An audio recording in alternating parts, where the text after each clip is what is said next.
Hi, അപ്പം ഇന്ന് ഞാനും അമ്മയും എൻ്റെ അച്ഛനും കൂടെ നമ്മൾ വിഷ്ണു ചേട്ടൻ്റെ വീട്ടിലേക്ക് പോവാണ്. എൻ്റെ ചേട്ടനാണ് വിഷ്ണു ചേട്ടൻ.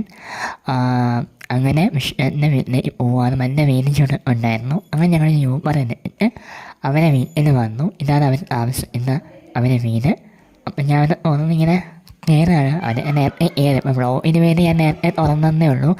അങ്ങനെ തുറന്ന് കയറിയിട്ട് ഞാൻ നോക്കിയപ്പോഴത്തേക്കും നിമ്മി ചേച്ചി അവിടെ എന്താ ബിരിയാണി വെക്കുന്നുണ്ടായിരുന്നു.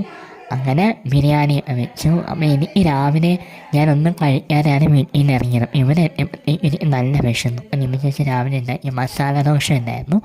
ഞാൻ ആ മസാല ദോശ വേണമെന്ന് പറഞ്ഞപ്പോഴത്തേക്കും അതെനിക്ക് റെഡിയാക്കി തന്നു. മസാല ദോശയും കൂടെ ഒരു പ്ലെയിൻ നല്ല ചട്നി ഉണ്ടായിരുന്നു. അത് കഴിഞ്ഞ് കുറച്ച് നേരം കഴിഞ്ഞപ്പോഴത്തേക്കും നമ്മുടെ ബിരിയാണി റെഡി ആയിട്ടുണ്ട്. കോമഡി അതല്ല, ബിരിയാണി കഴിച്ച് കഴിഞ്ഞാൽ അത് ഗീ റൈസ് ആയിരുന്നു ഞാൻ അറിഞ്ഞത്. അപ്പോൾ വീഡിയോ ഇപ്പോൾ ഇഷ്ടമായ ലൈക്ക് ചെയ്യണേ.